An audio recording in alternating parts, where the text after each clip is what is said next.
Para jamaah rahimakumullah, setiap ada kesulitan pasti ada kemudahan. Setiap ada kegelisahan pasti ada kesenangan. Semuanya ngantuk dalam ini. Setiap ada kesedihan pasti ada halo. Setiap ada kesedihan ada kebahagiaan. Di setiap ada hangat pasti ada mulai ngantuk dari toro guys. Sego pecel lawe kerupuk ini. Awake kesel potongan ngantuk. Ulangi lagi. Di setiap ada hangat pasti ada dingin. Kalau ada panas ada adem hujan. Ning dukuh udan, ning Purwojati gak udan. Iki pesenane Pak Kadir loh kira-kira ini. Setiap ada atas pasti ada bawah. Ada orang kaya juga ada orang miskin. Setengah gak enak. Aku tak tengah-tengah baik loh. Ada laki-laki juga ada perempuan. Masing buri malah ngomong aku tak tengah-tengah Gus juga lanang gak wedok. Gak bisa. Jadi kalau ada atas pasti ada bawah. Ada surga juga ada neraka. Ada baik juga ada buruk. Maka di situ malaikat itu mewarisi akal. Allah itu memberi suatu anugerah kepada malaikat yang berupa akal. Lawan katanya malaikat, lawan katanya akal, yaitu hewan. Hewan itu diberi yang namanya hawa nafsu atau nafsu. Dan manusia itu dua-duanya juga memiliki akal, juga memiliki hawa nafsu. Malaikat itu kalau disuruh sujud terus, monoton. Ada malaikat disuruh baca istighfar terus.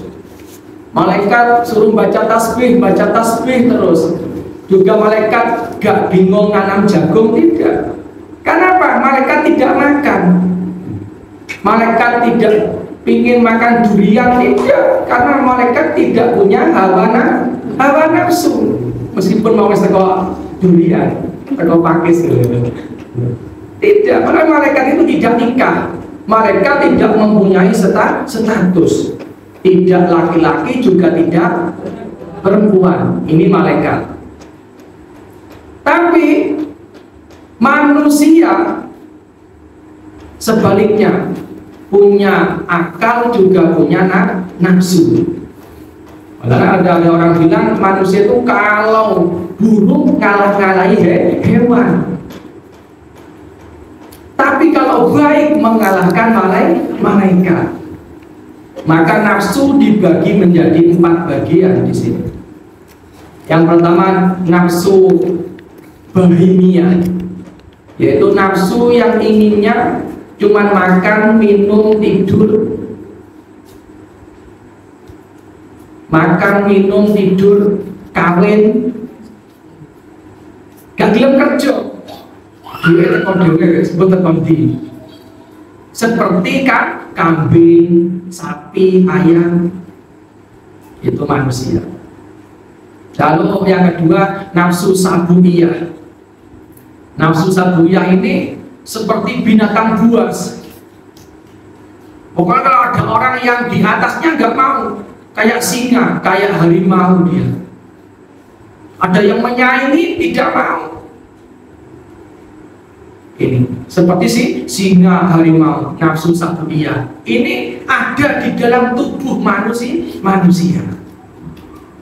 Yang ketiga nafsu syaitoniyah. Diajak kebaikan tidak mau. Diajak sholat juga gak mau.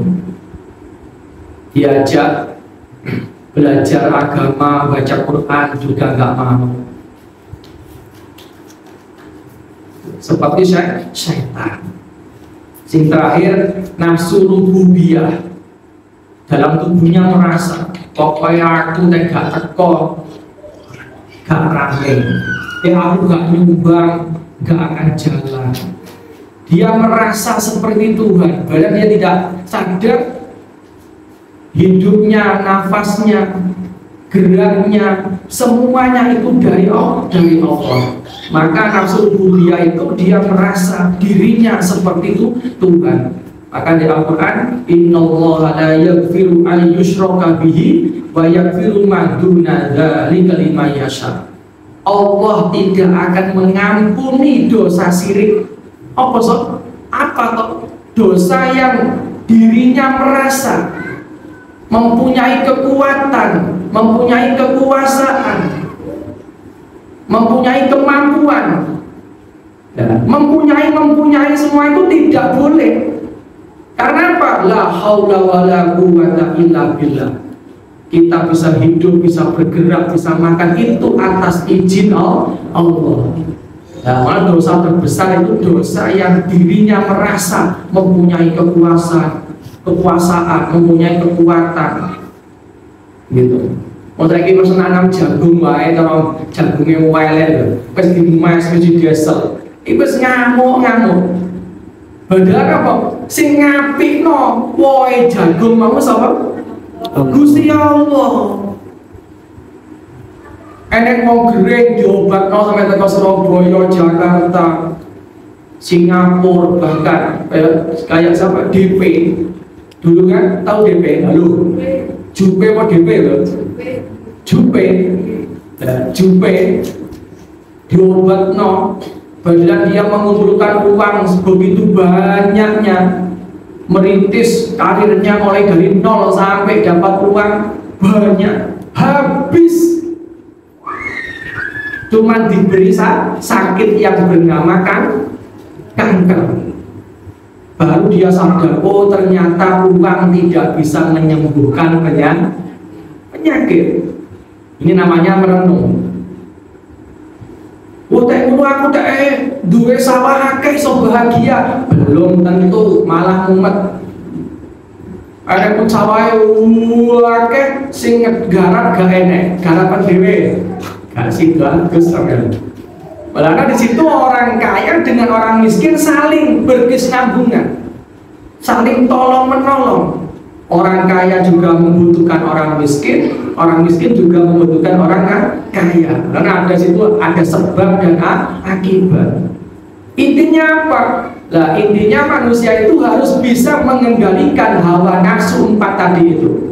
Yang pertama nafsu seperti binatang jinak, kayak kambing, sapi, binatang buas kayak singa, harimau, kayak sifatnya setan dalam tubuhnya, disuruh kebaikan gak mau, dia mengaku mempunyai kekuatan. Ini bisa hancur semuanya, bisa kalah dengan yang namanya iman.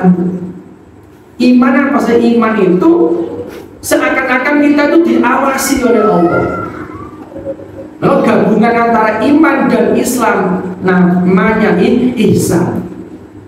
Enek wong tetep Allah mengawasiku. Dengan mau curang, soalnya beras kita campur dan putih dikai gamping, apa dikai baiklin berasnya. Tapi saya punya iman, Allah tahu meskipun tidak ada orang melihat.